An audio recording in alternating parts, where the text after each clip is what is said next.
50 years ago, Richard John Bingham, better known as Lord Lucan, was accused of brutally murdering Sandra Rivet, the nanny of his children. As horrifying as that was, he also tried to kill his wife, who fortunately survived. But what made this case even more disturbing was that Lord Lucan vanished soon after the attack and was never brought to justice. His disappearance sparked decades of speculation, conspiracy theories, and supposed sightings around the world. Now, new evidence has emerged that could finally solve the mystery of what happened to him, though the truth may be far from comforting. The night of November 7, 1974, changed everything in the Lucan household. At 46 Lower Belgrave Street, the home shared by Lord and Lady Lucan in the affluent London district of Belgravia, a savage crime was about to take place. Sandra Rivet, a kind and hard-working 29-year-old nanny who also served as a nurse, had gone downstairs to the basement kitchen to make a simple cup of tea. While descending the narrow staircase, she was ambushed. An attacker, lying in wait in the dark basement, struck her with a heavy lead pipe. The assault was vicious and deliberate, and Sandra was hit repeatedly until she was unresponsive. The attack was so swift and calculated that she had no chance to cry out, defend herself, or alert anyone upstairs. The house remained eerily quiet, as it always did when the children were asleep. Upstairs, Lady Veronica Lucan was unaware of what had just occurred. While she waited for Sandra, the attacker appeared and struck her with the same weapon, hitting her head with brutal force. Blood streamed from the wound, soaking her hair, but despite her injuries and the shock, she managed to fight back. Driven by survival instinct, she broke free and fled into the night, screaming for help. Her cries pierced the quiet streets of Belgravia, a neighborhood known for its elegant Georgian houses and wealthy residents. Neighbors quickly realized something terrible had happened. Within hours, detectives arrived at the scene. The evidence was chilling. A lead pipe, wrapped in plaster, indicating the weapon had been selected with care. This wasn't a random act of violence, it was premeditated. The meticulous nature of the attack pointed to someone who had planned it thoroughly, and when Lady Veronica shared her story, all suspicion fell on one man, her husband, Lord Lucan. Lord Lucan was a familiar figure in elite circles. As a child, he had been evacuated during World War II and later attended Eton College. He served with the Coldstream Guards in West Germany for 2 years, before diving into the world of gambling. He became an early member of the Claremont Club, a group of wealthy British gamblers, and despite a reputation for skill and sophistication, he often lost more than he won. He eventually quit his banking job to gamble full-time, developing a lavish lifestyle that included racing powerboats and driving an Aston Martin. In 1963, Lucan married Veronica Duncan. Their engagement made headlines, and their wedding at Holy Trinity Church in Brompton was attended by high society, including Princess Alice, Countess of Athlone. After honeymooning in Europe, Lucan received financial support from his father to purchase a family home. He used the funds to pay off debts and buy 46 Lower Belgrave Street, decorating it to suit Veronica's preferences. Just 2 months after the wedding, his father died of a stroke. Lucan inherited £250,000 and several aristocratic titles, becoming the 7th Earl of Lucan and making his wife the Countess of Lucan. In 1967, the couple moved into the Belgravia home, where tragedy would later strike. But this union didn't last. Despite having 3 children together, Lord and Lady Lucan's marriage collapsed by late 1972. In January of the following year, he moved out to a nearby property after they formally separated. The separation was bitter and contentious, especially when it came to custody of the children, a battle Lucan eventually lost. He couldn't handle the defeat. Determined to regain control, he became obsessed. He began spying on his wife, recording their telephone conversations, and later hired private detectives to continue the surveillance. He even brought in doctors to declare that Veronica was mentally unfit to care for the children, claiming she was suffering from depression and anxiety. Veronica had fired the children's longtime nanny, which upset Lucan. After a series of replacements, she eventually hired 26-year-old Stefania Stika. Veronica confided in her that Lucan had hit her with a cane and once pushed her down the stairs. She even warned Sika not to be surprised if Lucan ended up killing her one day. Sika left the family after some time. The reason wasn't known, but Lucan told friends that no one could work for Veronica. Despite that, Sandra Rivet agreed to take the job. By now, Lucan's obsession with the custody battle, combined with growing legal bills and gambling losses, had begun to erode both his mental state and his finances. His self-image as a refined aristocrat didn't match the downward spiral his life had taken. He was addicted to high-stakes gambling and was often found at the exclusive Claremont Club surrounded by the wealthy elite. His financial struggles were well known, as were the angry disputes with Veronica over money and custody. On the night of the attack, Veronica said she had put the younger children to bed. When Sandra asked if she'd like a cup of tea, around 9 p.m. Sandra headed downstairs to the basement kitchen but never returned. Wondering what was taking so long, Veronica called out and began to descend the stairs. That's when she was attacked. Her attacker told her to be quiet as he struck her, and according to her later account, she recognized her husband's voice. She fought back fiercely, biting his fingers and eventually turning around to squeeze his testicles, forcing him to release his grip on her throat. When she asked about Sandra, Lucan initially refused to answer, but eventually admitted he had killed her.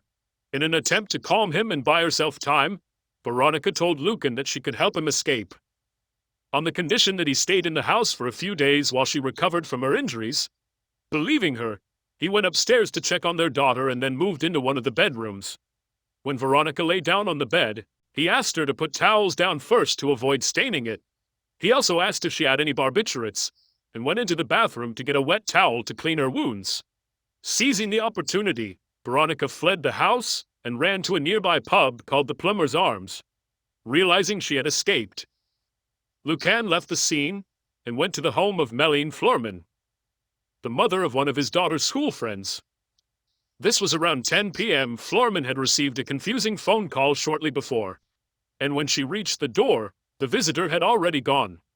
Bloodstains were later found on her doorstep, and forensic testing revealed a mix of blood types A and B. Lucan then called his mother, asking her to collect the children from the house on Lower Belgrave Street. According to her statement, he told her there had been a terrible catastrophe at Veronica's home. He claimed he had been passing by when he saw his wife struggling with a man in the basement. He said he entered and found her screaming. Where Lucan made these calls, for man possibly the one too, Floorman is still unknown. Police forced entry into the house and found Sandra's body. Veronica was taken to St. George's Hospital by ambulance. But by the time detectives were ready to bring Lucan in, he had disappeared. To investigators, the story made sense, and all the evidence pointed toward Lucan. When Detective Chief Superintendent Roy Ranson arrived at the scene, the divisional surgeon had already declared Sandra dead. Forensic experts and photographers had been called in. The front door had been kicked open, but there were no other signs of forced entry. In Veronica's bedroom, a blood-stained towel was found. Blood was smeared all over the area around the top of the basement staircase, and a lead pipe, also blood-stained, lay nearby. Pictures had been knocked from the staircase walls, and a metal banister was damaged. 2 cups and saucers were found broken in a pool of blood at the bottom of the stairs. The light fixture there was missing a bulb, which was found on a nearby chair. Blood was even discovered on leaves in the garden at the rear of the property. Lucan, once a polished figure of aristocratic privilege, had vanished into thin air, leaving behind a brutal crime, a grieving family, and a mystery that would captivate the world for decades. When police searched Lucan's apartment, they found nothing particularly unusual. A suit and shirt were laid out neatly on the bed next to a book about Greek shipping millionaires. On the bedside table were Lucan's wallet, car keys, money, driving license, handkerchief, and spectacles. His passport was in a drawer, and his blue Mercedes-Benz sat parked outside with a cold engine and a dead battery. But even without any obvious signs of escape preparation, the motive and opportunity were clear. According to reports, Lucan had driven to UC Field in East Sussex after the attack to visit his friends, the Maxwell Scotts. That visit would become his last confirmed sighting. Susan Maxwell Scott later revealed that Lucan arrived at their home just hours after the murder and spoke with her at length. While there, he wrote 2 letters addressed to his brother-in-law, Bill Shankid, and posted them to Bill's home in London. Bill, upon receiving the letters, drove straight to London to deliver them to police. He noted that the envelopes were blood-stained. One of the letters, dated November 7, 1974, read, "Dear Bill, the most ghastly circumstances arose tonight, which I briefly described to my mother. When I interrupted the fight at Lower Belgrave Street and the man left, Veronica accused me of having hired him. I took her upstairs and sent Frances up to bed and tried to clean her up. She lay doggo for a bit, and when I was in the bathroom, left the house. The circumstantial evidence against me is strong, and that V will say, it was all my doing. I will also lie doggo for a bit, but I'm only concerned for the children. If you can manage it, I want them to live with you. Coutts, trustees, St. Martin's Lane. Mr. Wall will handle school fees. V has demonstrated her hatred for me in the past, and would do anything to see me accused. For George and Frances to go through life knowing their father had stood in the dock for attempted murder would be too much. When they are old enough to understand, explain to them the dream of paranoia, and look after them. Yours ever, John." Despite Lucan's attempt to explain away the events of that night, the nature of the crime was too brutal, too deliberate, and too damning. The public was horrified. Sandra Rivet was not just a nanny, she was a daughter, a loyal friend, and a young woman who genuinely cared for the Lucan children. Her murder sent shockwaves through Britain. And Lucan's sudden disappearance only deepened the outrage. For decades, Lucan's whereabouts remained a mystery. Rumors swirled that his wealthy and well-connected friends had helped him escape abroad. Alleged sightings trickled in from various countries: Australia, Africa, India, and South America. Conspiracy theories flourished. Each decade brought new supposed clues. But nothing ever truly confirmed where Lucan had gone. 30-2 years after the murder, a detective leading a renewed investigation told the press that the evidence suggested Lucan had successfully fled the UK and lived overseas for years. Some speculated he'd died shortly after disappearing. Others believed he'd been living a quiet life under a false identity. According to Susan Maxwell Scott, Lucan may have initially been helped by underground financiers with ties to the gambling world. But when he became too risky to protect, he was allegedly killed and buried somewhere in Switzerland. By the late 1990s, the mystery remained as tangled and unresolved as ever. Eventually, the courts formally declared Lord Lucan legally dead. His aristocratic title and estate were passed to his son, George Bingham. But even this legal closure didn't settle the biggest question of all. Had Lucan really died quietly, slipping away into obscurity? Or had he planned his escape and lived for years under a false identity in some distant corner of the world? Some people were convinced that he had taken his own life that very night, possibly drowning in the freezing waters of the English Channel, overwhelmed by guilt and despair. But investigators have long doubted that theory. In the early months of 2025, renewed attention was brought to the case thanks to advances in forensic science. Neil Berryman, the son of Sandra Rivet, and now the lead investigator in the reopened inquiry into her death, announced that a comprehensive new review of the evidence was underway. Speaking at a press conference, acknowledged the public's interest in whether modern DNA technology could finally provide answers. After decades of silence, he said the time had come to re-examine everything. Neil, who had been adopted as a baby and only discovered later in life that Sandra Rivet was his biological mother, described the shock of learning the truth.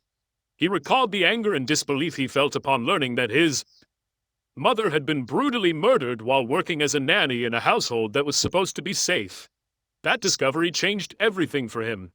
Now, driven by a personal and professional commitment, he vowed not to let the case remain unsolved. "I will not give up until the truth is fully known," he said. "I remain committed to bringing closure and justice to my mother's memory."